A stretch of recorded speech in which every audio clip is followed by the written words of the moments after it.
জুলাই গণহত্যা ও মানবতাবিরোধী অপরাধের প্রধান নির্দেশদাতা হিসেবে শেখ হাসিনার বিরুদ্ধে তদন্ত শেষ করে প্রতিবেদন চূড়ান্ত করেছে তদন্ত সংস্থা। আজ আন্তর্জাতিক অপরাধ ট্রাইব্যুনালের চিফ প্রসিকিউটরের কার্যালয়ে তা জমা দেওয়া হবে। ট্রাইব্যুনালের এই মামলায় শেখ হাসিনার সঙ্গে সাবেক আইজিপি আব্দুল্লাহ আল মামুনকেও আসামি করা হয়েছে। শেখ হাসিনার নির্দেশ বাস্তবায়নে সব সহযোগিতা করেছেন তিনি। জানা গেছে, প্রতিবেদনে হত্যার নির্দেশের ফোন কল রেকর্ড সহ বিভিন্ন প্রমাণ যুক্ত করা হয়েছে। এছাড়া প্রধান নির্দেশদাতা হবে জুলাই আন্দোলনের আলোচিত সব হত্যাকাণ্ড ও মানবতা বিরোধী অপরাধের ঘটনাগুলো এই প্রতিবেদনে যুক্ত করা হয়েছে। এর আগে আদালতের চিফ প্রসিকিউটর জানিয়েছিলেন, শেখ হাসিনার বিরুদ্ধে অসংখ্য তথ্য প্রমাণ পেয়েছে তদন্ত সংস্থা। প্রসিকিউটররা জানান, নিয়ম অনুযায়ী দাখিল করা তদন্ত প্রতিবেদন যাচাই বাছাই শেষে ট্রাইব্যুনালে আনুষ্ঠানিক চার্জ দাখিল করবে প্রসিকিউশন।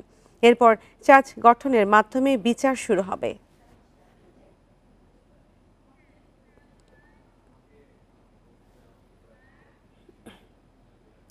চলতি সপ্তাহে শেখ হাসিনা সহ অন্তত 12 জনের বিরুদ্ধে আরেকটি মামলা করতে যাচ্ছে দুদক। সৈয়দপুর, যশোর ও রাজশাহী বিমানবন্দরের রানওয়ে উন্নয়নের নামে অর্থ আত্মসাতের অভিযোগে দায়ের করা হবে এ মামলা। অনুসন্ধানের অংশ হিসেবে এরই মধ্যে শনিবার সাবেক বিমান সচিব মোকাম্মেল হোসেনের বাসায় গিয়ে জিজ্ঞাসাবাদ করে দুদকের একটি দল। আওয়ামী লীগ সরকারের 15 বছরে দেশের আন্তর্জাতিক ও অভ্যন্তরীণ 7 বিমানবন্দরে উন্নয়নের নামে হাজার হাজার কোটি টাকা লোপাটের অভিযোগ অনুসন্ধান করছে দুদক। এর মধ্যে 3টি উন্নয়ন প্রকল্পের নামে 812 কোটি টাকা আত্মসাতের অভিযোগে 18 জনকে আসামি করে 3টি মামলা করেছে সংস্থাটি। এছাড়া সৈয়দপুর, যশোর ও রাজশাহী বিমানবন্দরে রানওয়ে উন্নয়নের দুর্নীতির অনুসন্ধানে 5 মে একটি চিঠিতে সাবেক প্রধানমন্ত্রী শেখ হাসিনা, সাবেক প্রতিমন্ত্রী মাহবুব আলী ও সাবেক সচিব মোকাম্মেল হককে তলব করা হয়। 8 মে তাদের প্রধান কার্যালয়ে হাজির হয়ে বক্তব্য প্রদানের অনুরোধ করা হয়।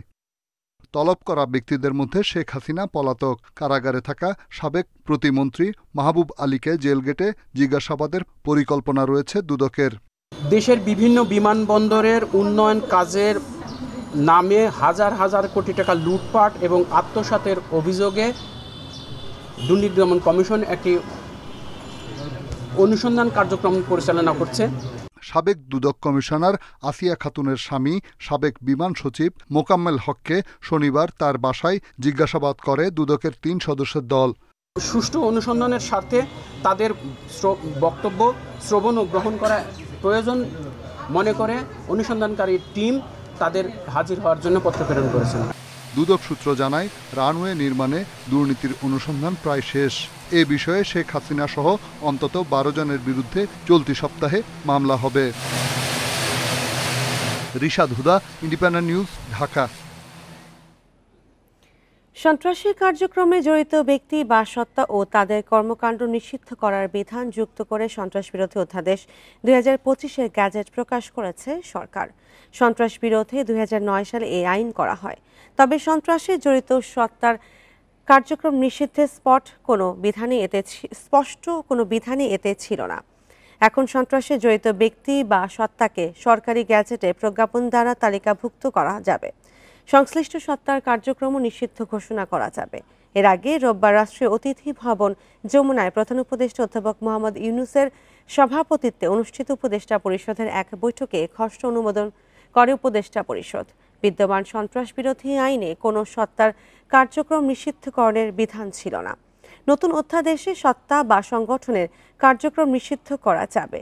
প্রয়োজনীয় অভিযোজন করা এবং অনলাইন ও সামাজিক যোগাযোগ মাধ্যমে প্রচার নিষিদ্ধকরণের বিধান অন্তর্ভুক্ত করা হয়েছে। সোমবার সংশোধনীটি অধ্যাদেশ আকারে জারি করা হতে পারে।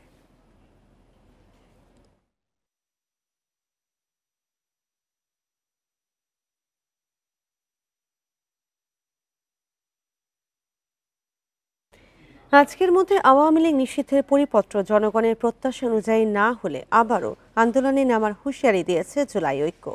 রোববার সন্ধ্যায় ঢাকা বিশ্ববিদ্যালয়ের টিএসসিতে সংবাদ সম্মেলনে এ দাবি জানায় সংগঠনটির সদস্যরা। এ সময় তারা অভিযোগ করেন, সরকার এখন পর্যন্ত শহীদদের নির্দিষ্ট তালিকা প্রকাশ করতে পারেনি।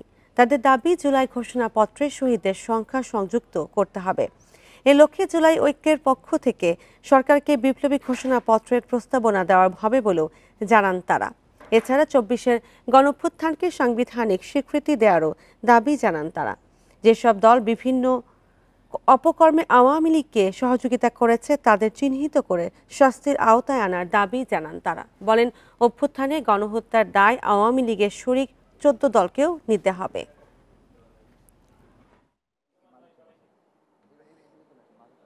আমরা যে নতুন স্বাধীনতা, দ্বিতীয় স্বাধীনতা পেয়েছি, সেই স্বাধীনতাকে অবশ্যই রাষ্ট্রীয়ভাবে সাংবিধানিক স্বীকৃতি দিতে হবে। আওয়ামী লীগকে সমস্ত দিক থেকে সাপোর্ট করেছে, সেই সমস্ত দলগুলোকেও চিহ্নিত করে আমরা মনে করি বিচার কার্যক্রমে তাদেরকেও আনা উচিত। সরকারের পরিপত্র ঘোষণার উপরে ভিত্তি করে আমরা আমাদের পরবর্তী কর্মসূচি ঘোষণা করব।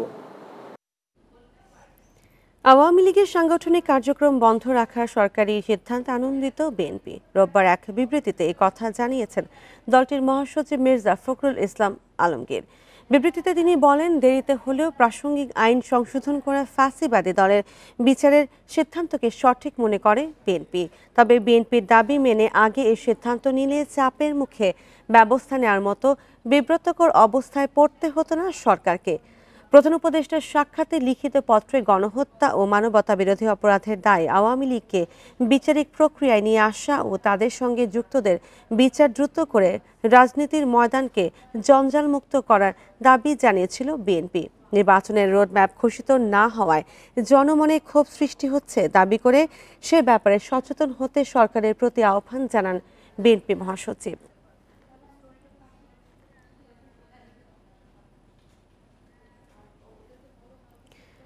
কয়েক মাস আগেই আওয়ামী লীগের বিচার চেয়ে প্রধান উপদেষ্টাকে লিখিত দিয়েছে বিএনপি। এ তথ্য দিয়েছেন বিএনপির স্থায়ী কমিটির সদস্য সালাউদ্দিন আহমেদ। রোববার দুপুরে রাজধানীতে এক আলোচনা সভায় এই কথা বলেন তিনি। সালাউদ্দিন আহমেদের প্রশ্ন, বিএনপিকে শাহবাগে গিয়ে কথা বলতে হবে কেন? আগে বিএনপির পরামর্শ আমলে নিলে এমন বিব্রতকর পরিস্থিতি তৈরি হতো না। তিনি বলেন, কাল বাংলাদেশে ঐতিহাসিক ঘটনা ঘটেছে। আন্তর্জাতিক অপরাধ ট্রাইব্যুনাল আইন সংশোধনের মাধ্যমে আওয়ামী লীগের বিচার অন্তর্ভুক্ত করায় সরকারকে স্বাগত জানান তিনি। তবে দলটির বিচারে যাতে দেশ বিদেশের কেউ যাতে প্রশ্ন তুলতে না পারে তা নিশ্চিত করতে হবে। শিগগিরই নির্বাচনী রোডম্যাপ না দিলে আবারও বিব্রতকর পরিস্থিতি তৈরি হতে পারে বলে মন্তব্য করেন সালাউদ্দিন। মাননীয় প্রধান উপদেষ্টার কাছে লিখিতভাবে প্রদান করেছিলাম যে আওয়ামী লীগকে গণহত্যা এবং মানবতা বিরোধী অপরাধের দায়ে আওয়ামী লীগকে রাজনৈতিক দল হিসেবে বিচারিক প্রক্রিয়ায় আনতে হবে, বিচারের আওতায় আনতে হবে।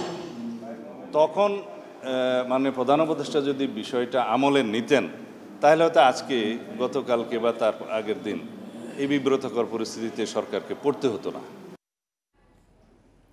রাজনৈতিক দলগুলোর সঙ্গে আলোচনা করে আওয়ামী লীগের কার্যক্রম নিষিদ্ধ করলে ভালো হতো বলে মন্তব্য করেছেন জামায়াতে ইসলামীর আমির ডক্টর শফিকুর রহমান।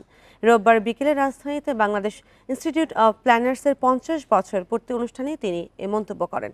শফিকুর রহমান আরও বলেন, জামায়াতে ইসলামীর ক্ষমতায় গেলে এই প্রতিষ্ঠানের কার্যক্রম বাস্তবায়নে সহায়তা করবে। আওয়ামী লীগের কার্যক্রম নিষিদ্ধ করার সিদ্ধান্তকে স্বাগত জানিয়ে তিনি বলেন, এই বিষয়ে সরকারের প্রজ্ঞাপনের জন্য অপেক্ষা করছে তারা। সেটা দেখার পর জামায়াত এ নিয়ে বিস্তারিত প্রতিক্রিয়া জানাবে।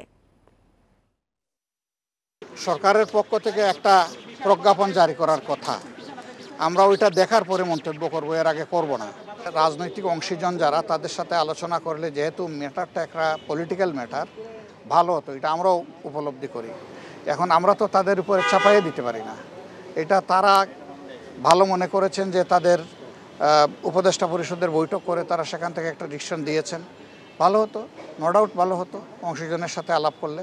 তারপরেও যেটা হয়েছে, আগামীকাল কিভাবে আসে সেটা দেখার পরে আমরা গতিপথ নির্ধারণ করব ইনশাল্লাহ।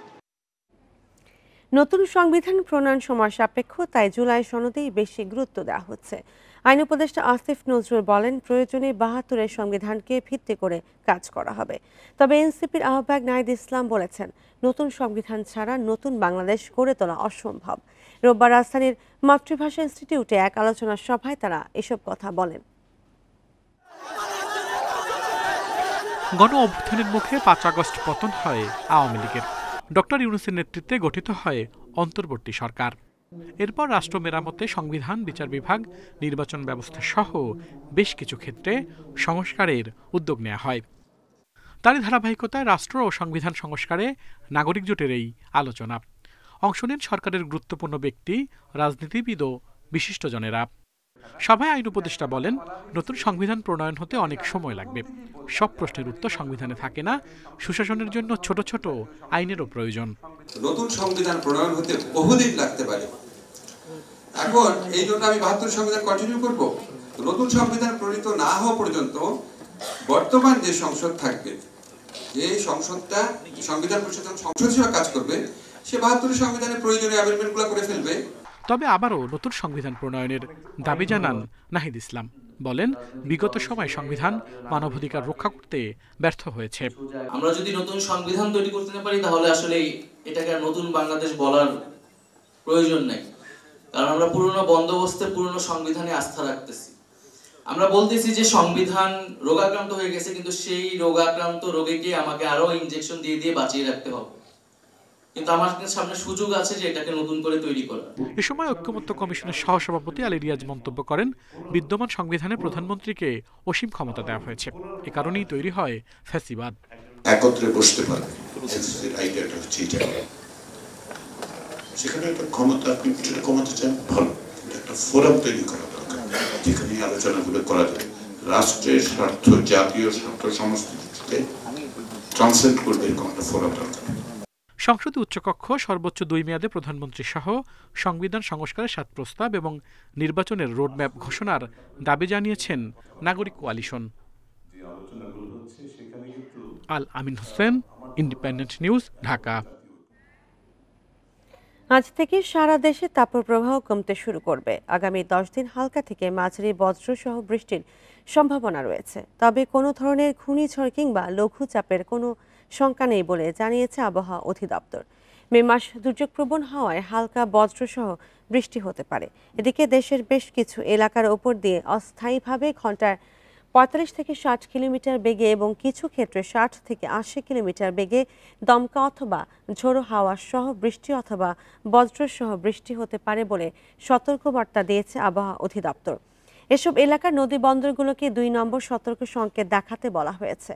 এ সময় বজ্রপাতের শঙ্কার ঘরে অবস্থান করা সহ বেশ কয়েকটি পদক্ষেপ নেওয়ার পরামর্শ দিয়েছে আবহাওয়া অধিদপ্তর।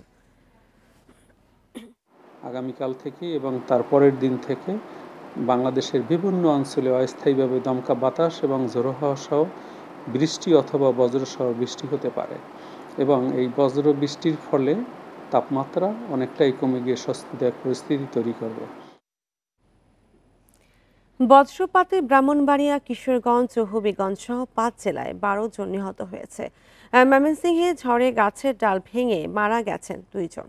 ব্রাহ্মণবাড়িয়ার আখাউড়া ও নাসিরনগরে আলাদা জায়গায় বজ্রপাতে শিশুসহ 5 কৃষক নিহত হয়েছে। রোববার দুপুরে নাসিরনগরের টেকানগর, বেড়িবাঁধ ও দুর্গাপুর এবং আখাউড়ার রুটি ও বনগঞ্জে এই দুর্ঘটনা ঘটে। ধান কাটার সময় বজ্রপাতে তাদের মৃত্যু হয়। এদিকে কিশোরগঞ্জের ভৈরব, কুলিয়াচর ও করিমগঞ্জে মাঠে কাজ করার সময় বজ্রপাতে 3 কৃষক সহ 4 জন নিহত হয়েছেন। বিকেলে ঝড় বৃষ্টির এক পর্যায়ে বজ্রপাতে তাদের মৃত্যু হয়। এছাড়া হবিগঞ্জে এক যুবক, শেরপুর ও নওগাঁয় নিহত হয় 2 জন। এদিকে ময়মনসিংহে কালবৈশাখী ঝড়ে গাছের ডাল ভেঙে সজীব মিয়া ও সুরজ মিয়া নামের 2 জনের মৃত্যু হয়েছে।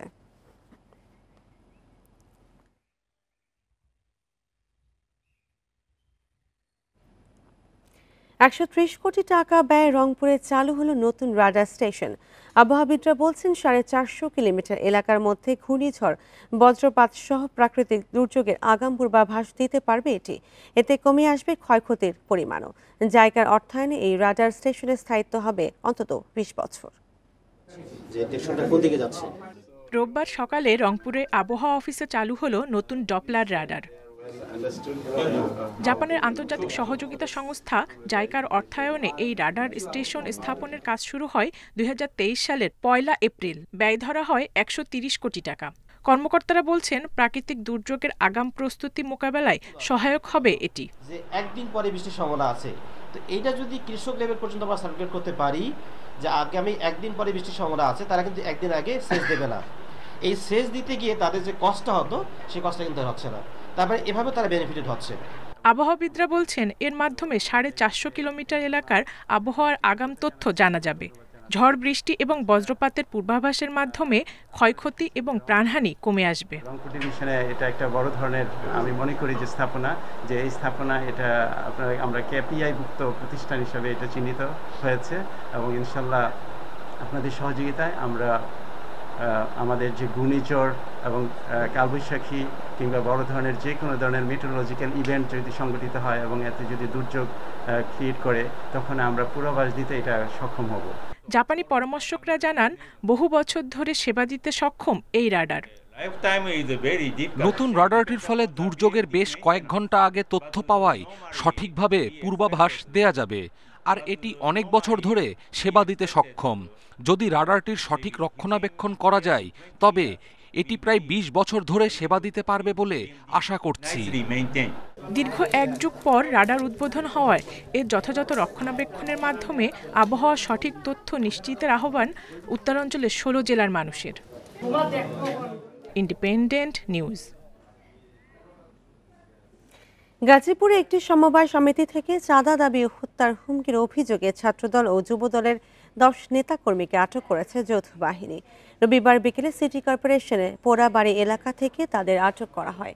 পুলিশ জানায় দুপুরে সৃজনী ক্ষুদ্র ব্যবসায়ী সমবায় সমিতি লিমিটেডের শাখা ব্যবস্থাপক সোহেল রানার কাছে 10 লাখ টাকা চাঁদা দাবি করে আটক ব্যক্তিরা। চাঁদা দিতে অস্বীকৃতি জানালে তাকে হত্যার হুমকি দেয় তারা। এই ঘটনায় বিকেলে সোহেল রানা বাদী হয়ে গাজীপুর সদর থানায় একটি লিখিত অভিযোগ দেন। অভিযোগের ভিত্তিতে যৌথ বাহিনী অভিযান চালিয়ে মহানগর ছাত্র দলের দপ্তর সম্পাদক বোরহান উদ্দিন সহ 10 জনকে আটক করে। তাদের বিরুদ্ধে আইনগত ব্যবস্থা প্রক্রিয়াধীন বলেও জানিয়েছে পুলিশ।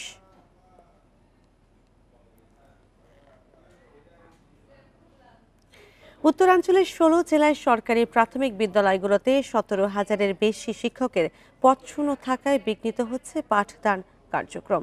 প্রাথমিক শিক্ষা অধিদপ্তরের কর্মকর্তারা বলছেন বিকল্প ব্যবস্থায় এই সমস্যা সমাধানের চেষ্টা করা হলেও তাতেও মানসম্মত শিক্ষা নিশ্চিত করা যাচ্ছে না। রাজশাহী ও রংপুর বিভাগের 16 জেলায় সরকারি প্রাথমিক বিদ্যালয়ে প্রধান ও সহকারী শিক্ষকের পদ রয়েছে 1,17,345টি, কিন্তু দীর্ঘদিন ধরে শূন্য রয়েছে 17,000-এরও বেশি শিক্ষকের পদ। এ অবস্থায় পাঠদান ক্ষতিগ্রস্ত হচ্ছে অন্তত 5 লাখ শিক্ষার্থীর। এ সমস্যা অধিদপ্তরকে অবহিত করেছে 16 জেলার প্রাথমিক শিক্ষা কর্মকর্তারা। একই সাথে প্রতিটি শ্রেণীতেই পাঠদান নিশ্চিত করতে নেওয়া হয়েছে বিকল্প ব্যবস্থা। যেখানে শূন্য পদ আছে সেখানে আমরা অন্য স্কুল থেকে, যে স্কুলে বেশি শিক্ষক আছে সেখান থেকে নিয়ে এসে সংযুক্তিতে সে সমস্যার সমাধান করছি। এই জন্য আমি মনে করছি যে সার্বিকভাবে তেমন পাঠদানের ক্ষতি হচ্ছে না। তবে বিকল্প ব্যবস্থায় শিশুদের পড়ালেখায় মান উন্নয়ন হচ্ছে না বলেই মনে করেন শিক্ষকরা। যদি শিক্ষক সংকটটা দূর হয়, আমরা যদি পর্যাপ্ত পরিমাণে শিক্ষক পাই, তখন আমরা আরও আমাদের যেসব কার্যক্রম আমরা গ্রহণ করব, আমরা যেসব কার্যক্রমের পরিকল্পনা করেছি তা আমরা আরও ভালোভাবে বাস্তবায়ন করতে পারবো। শিক্ষক সংকটে বিদ্যালয়গুলোতে নিয়মিত ক্লাস না হয় পিছিয়ে পড়ছেন 16 জেলার শিক্ষার্থীরা। Hasibur Rahman, independent news, Bogura. সুনামগঞ্জের ফসল রক্ষায় 13টি হাওরে অতি ঝুঁকিপূর্ণ বাঁধ সংস্কার কাজ জুনে শেষ হওয়ার কথা থাকলেও 2টি হাওরে এখনো কাজ শুরুই হয়নি, আর 11টি হাওরে এখনো বাকি রয়েছে অর্ধেক কাজ। এরই মধ্যে সময় বাড়ানোর আবেদন করেছে ঠিকাদারি প্রতিষ্ঠান। কৃষকদের অভিযোগ, জলমহল ইজারাদার ও জমির মালিকদের বাধার কারণে বাঁধ সংস্কারে এই অনিশ্চয়তা। এদিকে প্রকল্প বাস্তবায়নে জেলা প্রশাসনের সহযোগিতা চেয়েছে পানি উন্নয়ন বোর্ড।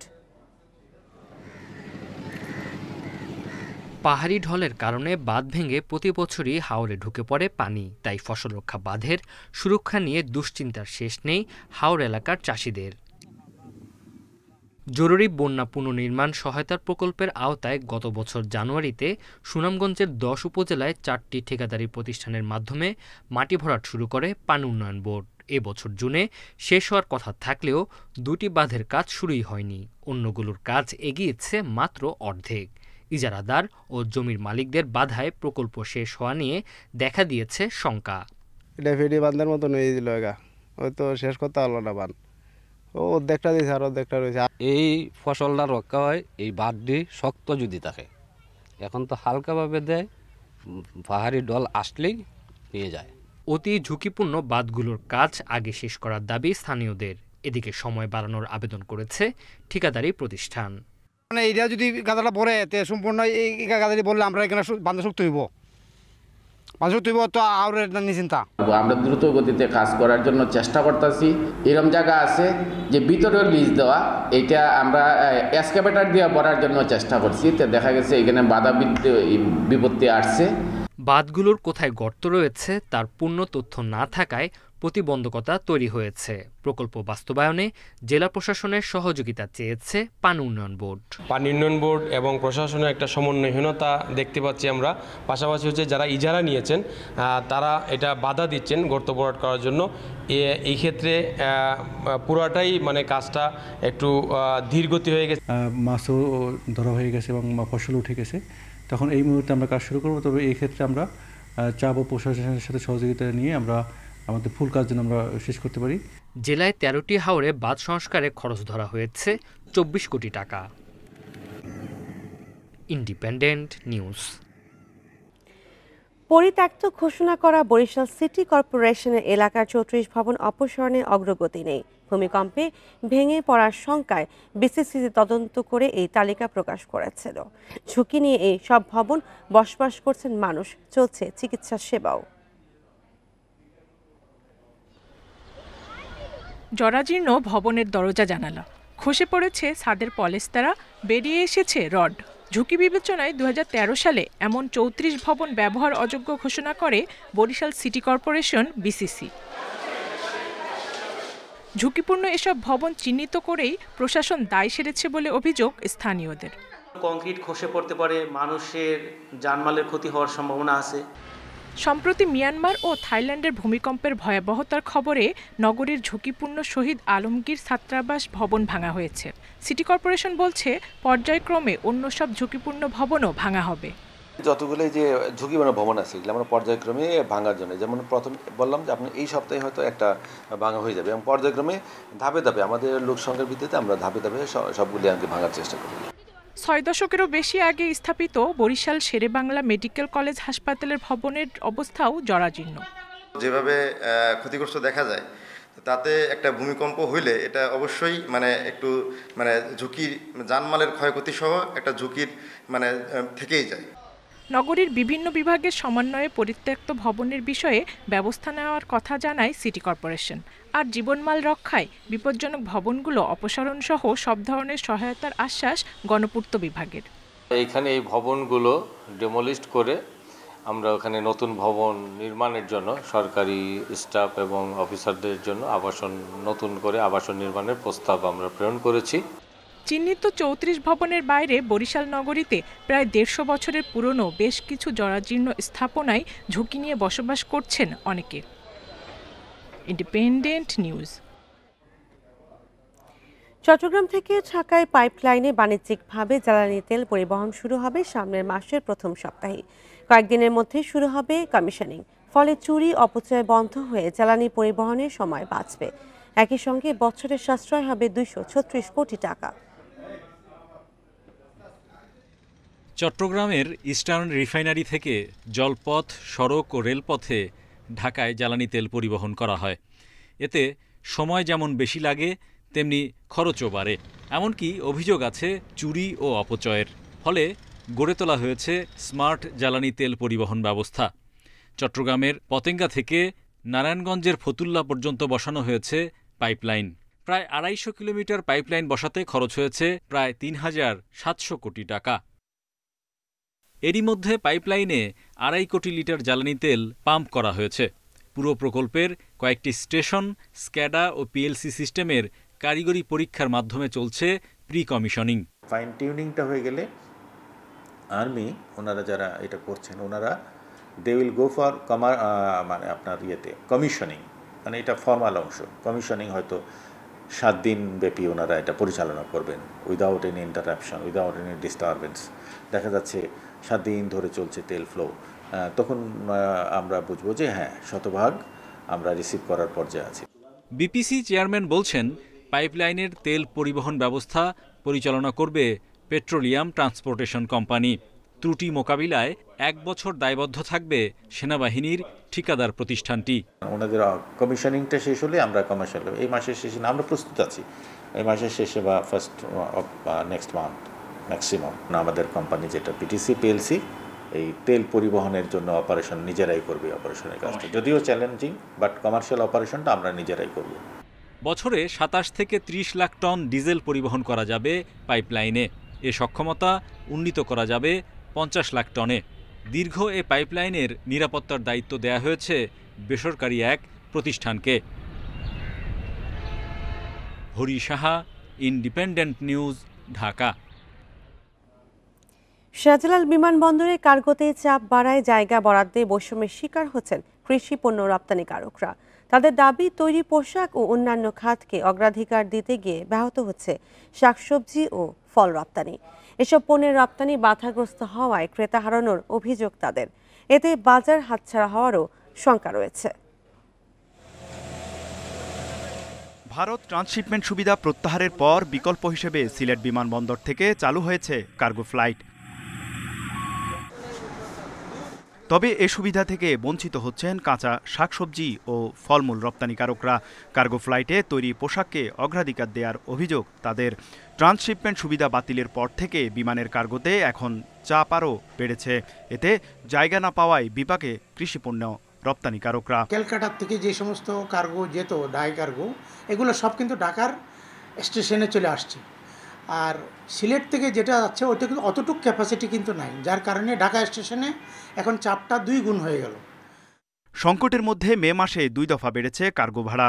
এতে কৃষিপণ্য রপ্তানিতে আগ্রহ হারাচ্ছেন ব্যবসায়ীরা। সার্ভিস চার্জ সহ প্রতি কেজি কৃষিপণ্যের সর্বশেষ বাংলাদেশ বিমান ভাড়া বাড়িয়েছে 55 থেকে 60 সেন্ট পর্যন্ত। আমাদের ক্যাপাসিটিও কমে গেল, ভাড়াও বেড়ে গেল। পাশাপাশি ক্যালকাটাতে যেহেতু ড্রাই কার্গো বাংলাদেশ থেকে জিয়া এক্সপোর্ট হতো, ওটা এখন না হওয়ার কারণে ক্যালকাটার স্পেস অনেক বেড়ে গেল। এখন সব সবজি মিডল ইস্টের যত কাস্টমার আছে সবগুলা কিন্তু ডাইভার্ট করে তাদের ব্যবসা ক্যালকাটা, দিল্লি এবং বোম্বে নিয়ে যাইতেছে। আমরা দ্রুততার সাথে এটা সমাধান করার জন্য সরকারের আশুদৃষ্টি কামনা করছি এবং এই সরকার যেন সকল বিষয়ে যেন দীর্ঘসূত্রতা না করে। কার্গো ফ্লাইটে কৃষিপণ্যের জায়গা স্বল্পতা দূর করতে কাজ চলছে বলে জানিয়েছেন বেবিচক চেয়ারম্যান। শাক সবজি অন্যান্য ফ্রোজেন যেগুলো পচনশীল আইটেমস আছে সেগুলো যেন পৌঁছাতে পারি। তো তার জন্য ওখানে আমরা একটা তো প্যাকিং হাউস বলে সেই স্থাপনা তো লাগবে। আমরা অলরেডি কাজ শুরু করেছি এবং যত দ্রুত সম্ভব চিটাগং থেকে আমরা কার্গো অপারেশন শুরু করছি। যুক্তরাজ্য, কানাডা, সংযুক্ত আরব আমিরাত সহ বিভিন্ন দেশে প্রতিদিন প্রায় 700 টন সবজি রপ্তানি সম্ভব। যদিও নানা সীমাবদ্ধতায় দেশ থেকে দৈনিক এসব পণ্য যাচ্ছে মাত্র 180 টনের মতো। তৌহিদ রানা, ইন্ডিপেন্ডেন্ট নিউজ, ঢাকা। 14 মে চট্টগ্রাম বিশ্ববিদ্যালয়ে অনুষ্ঠিত হতে যাচ্ছে 5ম সমাবর্তন। প্রায় 23,000 শিক্ষার্থীকে এবার সনদ দেওয়া হবে। বিশ্ববিদ্যালয় কর্তৃপক্ষের আশা, এত বড় আয়োজন গিনেস বুকে রেকর্ড করতে পারে। সমাবর্তনে সম্মানসূচক ডিলিট ডিগ্রি দেওয়া হবে প্রধান উপদেষ্টা প্রফেসর মোহাম্মদ ইউনূসকে।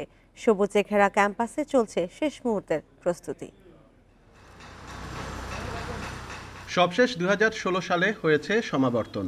9 বছর পর হচ্ছে 5ম আয়োজন। এবার সনদ দেয়া হবে 2010 থেকে 2023 সাল পর্যন্ত পাশ করা শিক্ষার্থীদের। নিবন্ধন করেছে 23,000 শিক্ষার্থী, আর বর্তমান শিক্ষার্থী রয়েছে 30,000। সব মিলিয়ে ক্যাম্পাসে চলছে বিরাট আয়োজন। দীর্ঘদিন পরে চট্টগ্রাম বিশ্ববিদ্যালয়ে ক্যাম্পাসে সমাবর্তন অনুষ্ঠিত হচ্ছে। এটা আসলে আবেগ এবং একটা ভালোবাসার জায়গা থেকে আমরা দেখছি। এই সমাবর্তনটা তো কেবল সার্টিফিকেট গ্রহণের জন্য একটা দিন নয়, এটা আসলে আমরা যারা বের হয়ে গেছি অনেক বছর আগে তাদের একসাথে একটা মিলন মেলা। সমাবর্তনের মূল অনুষ্ঠান হবে বিশ্ববিদ্যালয়ের কেন্দ্রীয় খেলার মাঠে, তবে সাজানো হচ্ছে পুরো ক্যাম্পাসই। গিনেস বুকে নাম লেখারও একটা তৈরি হতে পারে, কারণ এত বড় কনভোকেশন বা এত মানুষের কনভোকেশনকে কেন্দ্র করে এত মানুষের গ্যাদারিং আর আগে কোথাও হয়েছে কিনা আমাদের জানা নেই।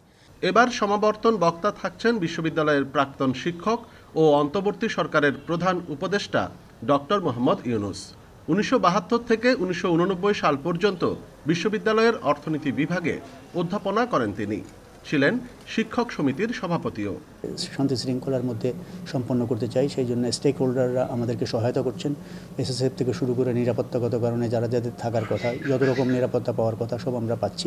30,000 এক্সিস্টিং স্টুডেন্টস, তারাই হচ্ছে আমাদের শক্তি, কারণ তারা সবাই চান সমাবর্তন হোক, এটা একটা রেগুলার ফিচার হোক। সমাবর্তনে অংশগ্রহণকারীদের সুবিধার্থে বাড়ানো হয়েছে শাটল ট্রেনের চলাচল। অনুপম শীল, ইন্ডিপেন্ডেন্ট নিউজ, চট্টগ্রাম। এই ছিল এখনকার সংবাদে। ইন্ডিপেন্ডেন্ট টেলিভিশনের সব খবর বিস্তারিত জানতে চোখ রাখুন ফেসবুক, ইউটিউব ও এক্সে। ধন্যবাদ সবাই।